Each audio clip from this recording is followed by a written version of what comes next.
You are not just stepping off a ledge, you are launching into orbit. Today marks the moment your ordinary world begins to tremble, and your future starts to roar. Welcome to Principles for Success, The Call to Adventure, Episode 1. This isn't a casual pep talk, this is the ignition of a journey, the journey from zero, straight to CEO. Every single story of transformation begins at one moment, the leap. That instant when you look at your ordinary world, at the routine you've been repeating for years, and you know deep down you're not meant to stay there forever. That's the split second that separates the people who keep talking about what they want from the people who actually go out and take it. And here's the truth. There's no perfect timing, no ideal circumstances, no crystal clear guarantee waiting for you. The leap happens when you decide that staying the same costs more than changing everything. Think about it. Comfort feels safe, but it's also the slowest killer of potential. The longer you sit in a chair that doesn't fit you, the more it damages your posture. The longer you sit in a life that doesn't fit you, the more it damages your future. That leap is uncomfortable. It's scary, it shakes your core, but it's the discomfort that proves you're alive and moving. The people you admire, the people you look at and think, how did they do it? They didn't have a roadmap, they had a decision, a moment where fear screamed louder than logic, but courage whispered louder than fear, and they listened to that whisper. The leap isn't about reckless moves. It's about a conscious decision that your vision, your future, your mission matters more than your excuses. Most people wait for the perfect signal. They wait for the money, the mentor, the guarantee. They don't realize that the signal is already there. It's the restlessness in their gut, the frustration when they see wasted time, the burning question, is this all there is? That's the universe shaking you, daring you to jump. And the ones who answer, they rewrite the script of their lives. Here's what nobody tells you. The leap doesn't just change your circumstances, it changes you. The act of leaping forges courage. It rewires your brain to think bigger. It reshapes your identity. You stop identifying as someone stuck, and you start becoming someone who builds, who risks, who grows. Every challenge you meet after that feels different, because you've proven to yourself once already that you can take the risk no one else wanted to. And that victory is the seed of every future win. Of course, fear shows up right before the leap. It always does. Fear is the gatekeeper of every great destiny. It asks you, are you really ready? Do you deserve this? And your answer is not in your words, it's in your action. The leap itself is your answer. You don't overcome fear by talking yourself into calmness. You overcome fear by moving anyway. The leap doesn't wait for fear to vanish. It teaches you how to carry fear and still step forward. Look back at any defining moment in your life, you'll see a leap hiding in it. Maybe you left a job that suffocated you. Maybe you said yes to an opportunity you weren't ready for. Maybe you started something when you had no guarantee it would succeed. That leap is what carved out the story you now tell. And if you're still standing at the edge, staring at that cliff, remember this. You are not supposed to feel ready. Readiness is a myth. Courage is the truth. The leap is also where leadership begins. When you move first, others see it's possible. Your courage gives them permission to believe in their own. That's how movements are built, not by waiting, but by someone going first. That's the hidden power of your leap. It's not only about you. It's about everyone watching who needs proof that transformation is possible. So, embrace it. Don't negotiate with your fears. Don't keep redrawing the blueprint waiting for perfection. Decide that your mission is worth more than your hesitation. Feel the terror, recognize it, then step anyway. Because once you leap, the ground you land on may not be certain, but the person you become is unshakable. Every empire started with a leap. Every leader you know of once stood at the same edge you're standing at now. They didn't know if the net would appear. They just knew they couldn't keep standing still.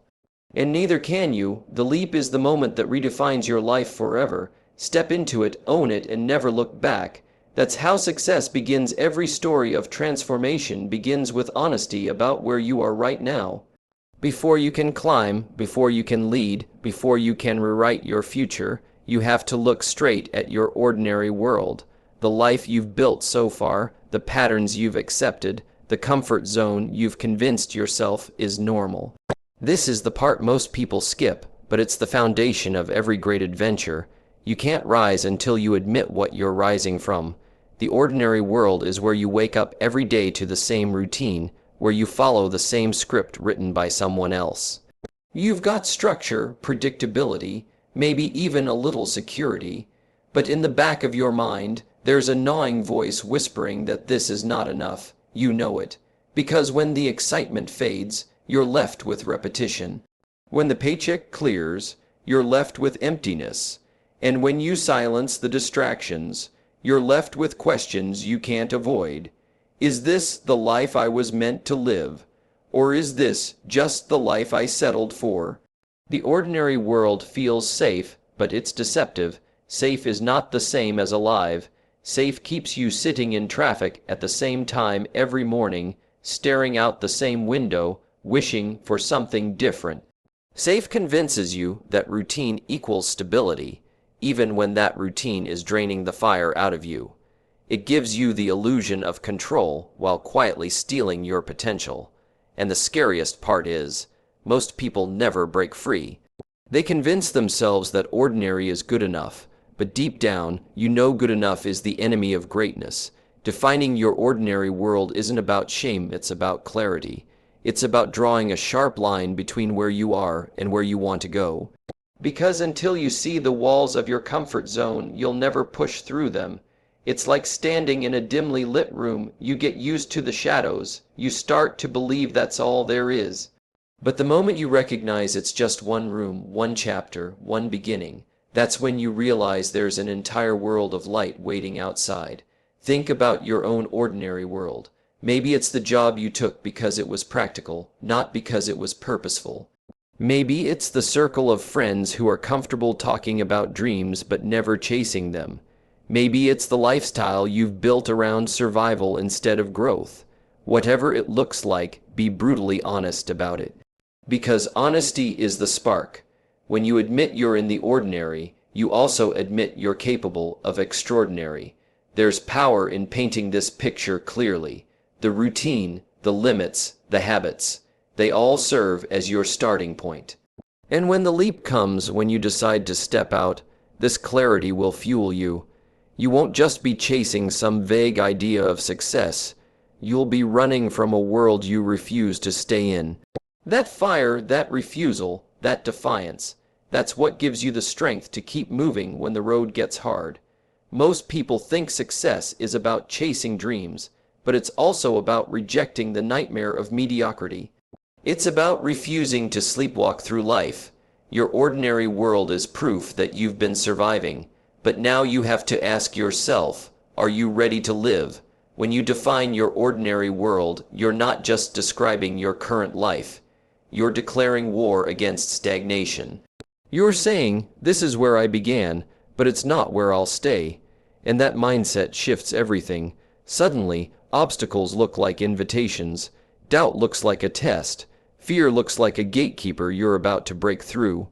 Because compared to the pain of staying ordinary, the risk of stepping into the unknown feels worth it. One day, when you look back, your ordinary world will be the prologue. It will be the chapter that explains why you had to rise. People will look at your journey and admire the empire you built, the leadership you embody, the legacy you leave. But the secret will always be that it started in a world of routines, repetition, and restlessness. A world you refuse to accept as your destiny, so define it, see it clearly, own the ordinary world you're standing in, because once you do, the hunger for something greater becomes unstoppable, and from that hunger comes the courage to take the first step. The ordinary world is where your story begins, but it will never be where it ends. Every great journey begins with hesitation. No matter how ambitious, how hungry, or how ready you think you are, there comes a moment when the fear hits harder than the vision. That moment is the refusal. It's when the call to step into something greater clashes with the voice inside that says, stay where you are, don't risk it, don't move. This moment is not weakness, it's part of the process. It's the test every leader, every builder, every dreamer has to face. When you first hear the call, it sounds exciting. You start imagining what could be. You see the success, the freedom, the impact. But then reality creeps in. You think about the bills. You think about the responsibilities. You think about all the ways it could go wrong. The refusal is that storm of doubt. It's the mind trying to convince you that safety is better than risk. And for most people, that storm wins. They retreat back into the familiar, convincing themselves that the timing isn't right or that they'll try again someday. But someday never comes. The refusal is powerful because it feels so logical. Fear disguises itself as reason. It says, wait until you have more money, wait until you're more experienced, wait until the world is ready for you. But here's the truth, waiting is just another name for hiding. And hiding keeps you trapped in the very world you're trying to escape. You're not alone in that hesitation. Every person who ever built something meaningful stood in that same space. They felt the same doubts. They questioned whether they had what it takes. The difference between those who stayed ordinary and those who rose was simple. They recognized the refusal for what it was, a test, not a stop sign. Facing the refusal means staring your fears in the eye and refusing to let them dictate your future. It means acknowledging the risk without letting it control the decision. It means saying, yes, I could fail, yes, I could lose, but failure and loss are better than regret, because regret is permanent. Failure is temporary. Think about it. The people who achieve greatness aren't fearless. They're courageous. Courage is not the absence of fear. Courage is the decision to move forward while fear is still in the room. That's what facing the refusal looks like. You hear the doubts, you feel the resistance, and you go anyway. You take the step, not because you're sure it will work, but because you're sure you can't stay where you are. The refusal is also the place where excuses thrive. You'll hear every reason to stay the same. I don't have the resources. I don't have the connections. I don't have the skills. But the reality is, no one starts with everything they need. You build as you go. You grow as you move. The only way you gain the resources, the network, the skill set, is by stepping into the arena before you feel ready. Here's the irony. The refusal feels like protection, but it's actually prison. Every time you let it win, the walls around you get higher. The longer you delay, the heavier the chains become. But the moment you face it, the moment you move anyway, those walls crack. The prison falls apart. And suddenly, what once looked impossible becomes the new normal. The refusal is not your enemy, it's your opportunity. It forces you to prove to yourself that you want it badly enough. It asks, do you really mean it? Are you willing to sacrifice comfort for growth? Most people aren't, but if you are, that choice defines you. That's the line that separates those who wish from those who win. Every transformation carries that chapter where fear almost wins. The refusal is the doorway you must walk through. On the other side is the life you've been imagining, the success you've been chasing, the impact you were meant to create. But the key is this: you don't get to skip the hesitation. You don't get to bypass the fear. You have to face it, you have to feel it, and you have to decide anyway. So when that voice inside whispers that you're not ready, recognize it for what it is, the final guard before your breakthrough. The refusal isn't the end, it's the beginning of your real story, and the moment you face it, the adventure truly begins. Every breakthrough requires clarity, not vague wishes, not half-formed ideas, not scattered hopes. Clarity: you must know what is at stake if you move forward, and what is at stake if you don't. You must see your vision so clearly that it feels real before it even exists. Without that clarity, the journey collapses. With it, the journey becomes unstoppable. The stakes are the fuel. They are the reason you get out of bed when everything feels heavy. They are the reminder that standing still has a cost far greater than the risk of moving forward. Too many people forget this. They think the risk of trying is the only danger. They never stop to measure the risk of not trying. The truth: staying ordinary costs you your potential, your passion, your legacy. Every day you delay is a day you'll never get back. That's the real price of hesitation. So ask yourself, what happens if you don't answer the call? What happens if you stay where you are? Maybe you keep the same paycheck, but your soul starves. Maybe you hold on to comfort, but you watch your dream fade. Maybe you avoid failure, but you inherit regret. That's the trade-off, and once you admit it, the cost of inaction becomes unbearable. That is the power of clarifying the stakes. Now flip it. What happens if you move forward? Yes, there will be uncertainty. Yes, there will be challenges. Yes, you might stumble. But with that comes growth. With that comes impact. With that comes the chance to build a life that aligns with who you really are. The stakes on both sides are real, but only one side offers possibility. Only one side leads to legacy. Clarity of vision is what transforms possibility into reality. A vision is not a dream floating in the clouds. A vision is a concrete picture of what you're building and why. It's seeing the empire before the first brick is laid. It's hearing the applause before the first step on stage. It's feeling the freedom before the chains are even broken. That vision must be sharp enough that you can describe it, defend it, and chase it without hesitation. When your vision is blurry, your steps are weak. When your vision is sharp, your steps are relentless. The people around you will feel it. They'll sense your certainty. They'll be drawn to it. That's how leadership begins. Not by convincing people with empty promises, but by showing them a vision so alive they can't help but want to be part of it. Clarity requires boldness. You cannot tiptoe around your vision. You must declare it, write it, speak it, own it. Say exactly what you want, even if it scares you, especially if it scares you. If your vision doesn't intimidate you a little, it isn't big enough. The best visions stretch you, pull you beyond your limits, force you to grow into the person who can fulfill them. And here's the truth. When you define your stakes and vision, you no longer need constant motivation. Motivation fades, clarity endures. When you know what's on the line, discipline becomes natural. You stop negotiating with yourself. You stop needing to be reminded. You simply move because the alternative is unacceptable. Every leader, every creator, every builder has stood where you are. They defined the stakes. They said, if I don't do this, I'll betray my own potential. If I do, I can create something that outlives me. That clarity gave them the courage to endure the setbacks, the rejections, the failures. Without it, they would have quit. With it, they kept going. So get brutally honest. Write down what you're risking by staying the same. Write down what you're risking by moving forward. Make it visible. Make it undeniable. Then build your vision with the same intensity. Paint it so vividly that it fuels you when everything else fades.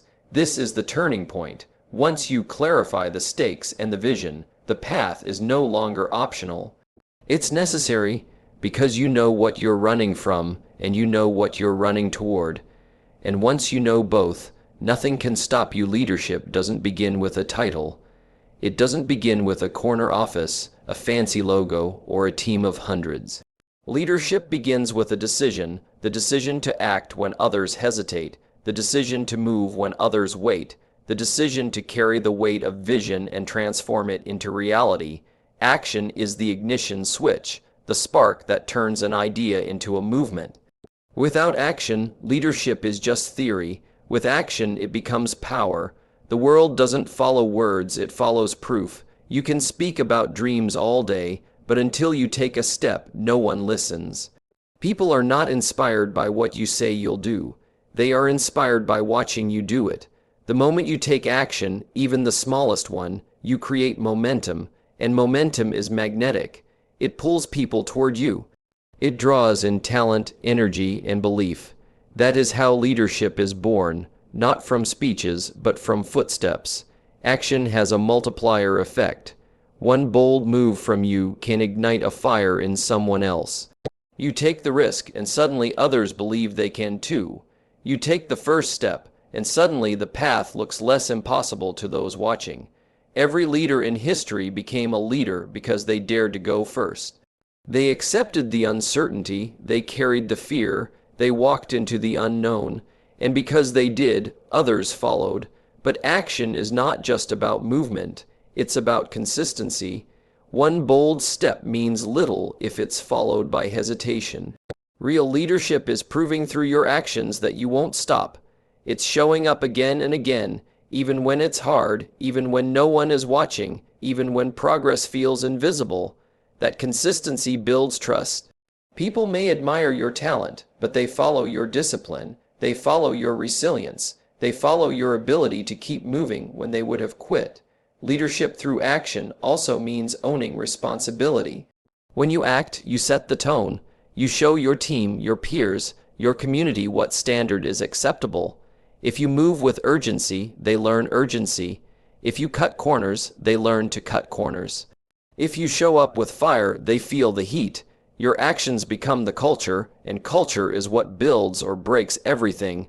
The biggest mistake people make is waiting until they feel ready to lead. Readiness is a myth. No one feels ready the first time they take the leap. Leadership is not something you wait to step into. It's something you grow into by acting. Every move sharpens you. Every decision builds you. Every mistake teaches you.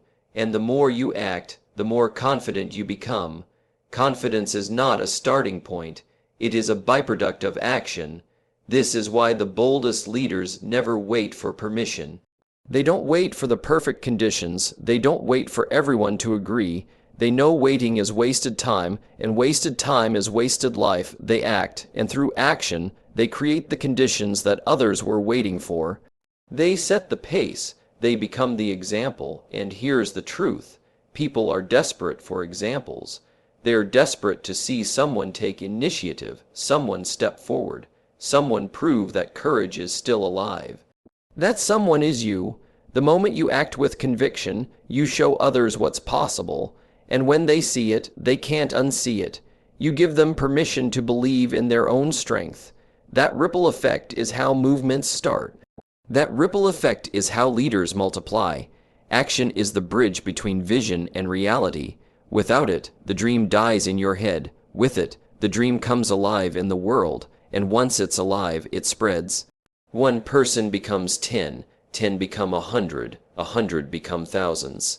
That is the power of leadership ignited by action. So stop waiting, stop overthinking, stop rehearsing the perfect moment. Lead now. Move now. Do the thing that scares you, the thing you've been putting off, the thing you know you need to do. Take the step, not because you're certain of the outcome, but because you're certain of your purpose. That action will speak louder than anything you could ever say. Leadership is not given, it is taken. It is seized through bold decisions, relentless movement, and the willingness to carry others with you. Ignite it with action, and you won't just change your life. You'll change everyone who dares to follow your lead. You're no longer in the same room you were 10 minutes ago. Something inside has shifted. This was the call, you answered it, now stand taller. Welcome to episode 1 of your own CEO journey. The call has sounded, you've stepped up, the adventure begins now. Let's go from zero to CEO.